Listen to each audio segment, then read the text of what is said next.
अब ये गीता ज्ञानदाता ज्योत स्वरूपी निरंजन भी कहलाता है, 21 ब्रह्मांड का स्वामी है, 21 ब्रह्मांड का मालिक है, प्रभु है, राम है।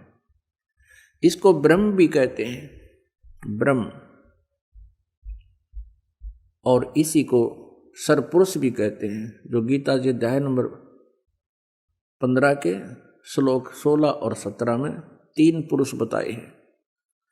एक सरपुरुष, सरपुरुष ये खुद है, ये ज्योत स्वरूपी निरंजन भी कहलाता है, ये काल भी कहलाता है।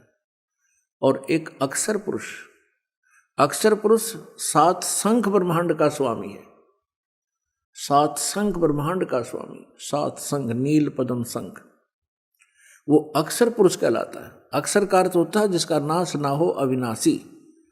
लेकिन वास्तव में ये अक्षर पुरुष, जिसे परब्रह्म भी कहते हैं, ये भी अविनाशी नहीं है, इसकी भी आयु सीमा है। इसीलिए गीता जी अध्याय नंबर 15 के श्लोक 17 में कहा है कि उत्तम पुरुष तु अन्य परमात्मा इति उदाहरते, यह लोक तरम आविश्य विवर्ती अवैश्वर है। उत्तम पुरुष, जैसे गीता जी अध्याय नंबर 15 के श्लोक नंबर 16 में 2 पुरुष बताए, सरपुरुष और अक्षर पुरुष, और साथ में यह भी निर्णय दिया है कि इनके तथा इनके अंतर्गत जितने भी प्राणी हैं ये सभी नाशवान हैं, और जीवात्मा किसी की मरती नहीं, वो अमर है। इसलिए 17वें श्लोक में 15वें अध्याय के तुरंत कहा है कि उत्तम पुरुष है तू अन्य, यानी पुरुषोत्तम पुरुष, उत्तम, उत्तम पुरुष, उत्तम माने श्रेष्ठ, पुरुष माने प्रभु, यानी अच्छा भगवान। तो इसका मतलब है कि दोनों अच्छे नहीं है, सरपुरुष भी और अक्षर पुरुष भी। इसलिए उत्तम पुरुष अन्य बताया है, और उसी को परमात्मा कहा जाता है, और वही तीनों लोकों में प्रवेश करके सबका धारण पोषण करता है, वो है वास्तव में अविनाशी परमात्मा। अब यहाँ ये भ्रमित संत, ऋषि, गुरु आपको भ्रमित कर सकते हैं। 15वें अध्याय के 18वें श्लोक में गीता जी में ये सरपुरुष गीता ज्ञानदाता कहता है कि मैं लोक वेद के आधार से पुरुषोत्तम प्रसिद्ध हूँ, क्योंकि मेरे अंतर्गत, मेरे 21 ब्रह्मांड में जितने भी प्राणी मेरे प्राधीन हैं, उनसे मैं उत्तम हूं, उनसे श्रेष्ठ हूं, उनसे तगड़ा हूं। इसलिए मैं पुरुषोत्तम नाम से प्रसिद्ध हूं। केवल लोकवेद, लोकवेद माने दंत कथा, जो वास्तविक ना हो। जैसे हम अभी तक श्री ब्रह्मा जी, श्री विष्णु जी, श्री शिव जी को अजन्मा कहा करते थे, सुना करते थे, इनके कोई माता पिता नहीं, इनको सर्वेश्वर, महेश्वर, मृत्युंजय, कालज्ञ, सर्वेश्वर कहा करते थे। ये लोकवेद था, ये दंत कथा थी। वास्तव में इनके इतिहास में लिखा है, इनकी जीवनी में लिखा है कि नासवान है और इनकी जन्म मृत्यु होती है। इनकी माता दुर्गा है और पिता ज्योति निरंजन काल, ये सरपुरुष है। ये स्वयं भी स्वीकार करता गीता जी अध्याय नंबर 10 के श्लोक नंबर 2 में कि मेरी उत्पत्ति को न तो देवता जानते हैं, न ये सिद्ध पुरुष, और न ये ऋषि जानते हैं, क्योंकि ये सभी मेरे से उत्पन्न हुए हैं। तो पुण्यात्मा, वो पुरुषोत्तम कोई और है, और वो पुरुषोत्तम रहता कहाँ है? वो शाश्वत स्थान में रहता है,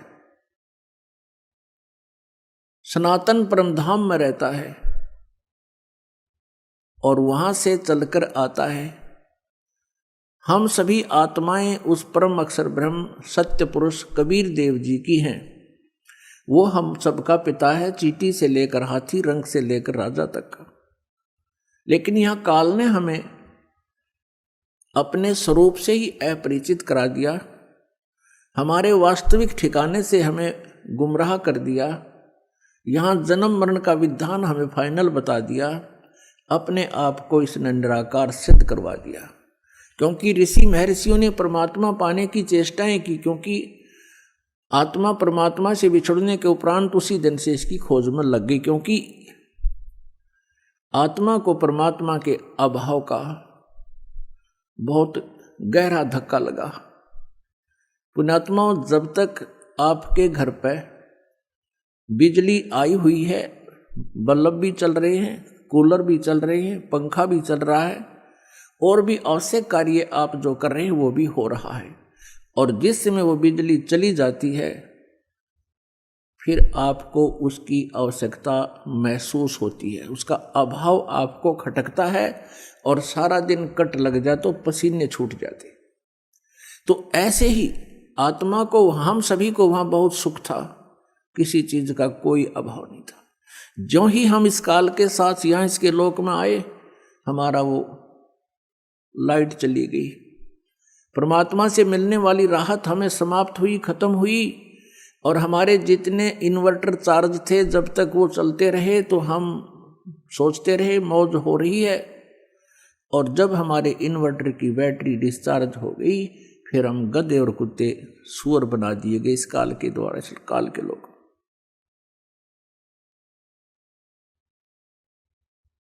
तो पुण्यात्माओं, उस परमेश्वर की तलाश हमने उसी समय से शुरू हो गई, क्योंकि सबसे पहले हम सभी को इस काल ने अपने कृत्रिम स्वर्ग लोक में रखा, कृत्रिम, बनावटी, नकली, और वहां हमारी ही पूंजी को हमें ही देता रहा। एक रेस्टोरेंट बना लिया इसने, हम जो वहां राम नाम की पूंजी लेकर आए थे उस रेस्टोरेंट में इसने हमसे छीन ली, और सुविधाएं जो देता था उसके चार्जिंग शुरू कर दिए, उसके चार्ज हमसे लेने शुरू कर दिए। जब हम कंगाल हो गए, पृथ्वी पर पटक दिए, कुत्ते और गधे सुअर बना दिए, और मनुष्य जीवन, एक मानव जीवन इसने हमें देना पड़ रहा है, क्योंकि इसको परमात्मा ने एक श्राप लगा दिया। यदि पुण्यात्माओं इसको परमात्मा श्राप नहीं देते परमेश्वर कबीर जी, तो यह हमें मनुष्य जीवन कभी नहीं देता, इस पृथ्वी पर पटक देता सजाएं भोगने के लिए, और ऊपर हमें कभी भी अपने मूल ठिकाने का पता नहीं लगता। ये रहम किया भगवान ने। तो वो परमात्मा, तो ऋषि महर्षियों ने परमात्मा के पाने का प्रयत्न किया।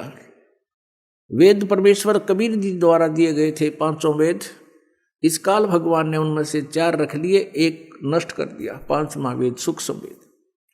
उस सूक्ष्म वेद के अंदर सभी जानकारी थी, हम कौन हैं, कहाँ से आए हैं, हम यहाँ कैसे फंसे हैं, और वापस सवलोक जाने का, अपने सतलोक जाने का कौन सा मार्ग है, कौन सी विधि है, कौन सी वे ऑफ वर्शिप है, पूजा की विधि है, उसमें पूरी डिटेल से लिखा हुआ है। जैसे गीता जी अध्याय नंबर 4 के श्लोक नंबर 32 में गीता ज्ञानदाता कहता है कि जो आपने ज्ञान सुना है अध्याय नंबर 4 के 25 से लेकर 31 तक, कोई कैसी साधना करता है, कोई देवताओं को पूजता है, कोई केवल योगाभ्यास ही करता है, कोई स्वाध्याय करता है, कोई अहिंसा के कठिन व्रत रखता है, मुंह पर पट्टी बांध ली, नंगे पैरों घूमना, ये सब साधनाएं कर रहे हैं, लेकिन अपनी अपनी साधना को ये पापनाशक ही जानते हैं। लेकिन चौथे अध्याय के 32वें श्लोक में कहा है कि वो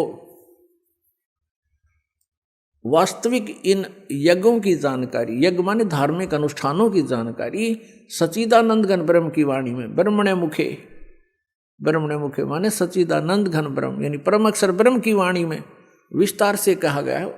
उनके जानने से तू सर्वथा कर्म बंधन से मुक्त हो जाएगा। तो वो ज्ञान इस काल ने छुपा दिया और मूर्ख बनाने के लिए कह दिया कि तू किसी संतों से पूछ ले, मैं नहीं जानता। और जब परमात्मा आते हैं संत रूप में, वो मिसगाइड करता है सबको कि ये झूठा है, कपटी है, ये वेदों को नहीं जानता है, तो हम परमात्मा को पहचान नहीं पाते हैं, जिस कारण से हम काल के जाल में फंसे रहे। तो यहां उन ऋषि महर्षियों ने इस काल के द्वारा भ्रमित किए हुए ज्ञान के आधार से, लोक वेद से और तथा इन चारों वेदों के आधार से, जिसमें इनकम्प्लीट स्पिरिचुअल नॉलेज है, जिनके अंदर अधूरा आध्यात्मिक ज्ञान है, उस ज्ञान को ही हम संपूर्ण मानकर उसी के आधार से हम साधनाएं करते रहे।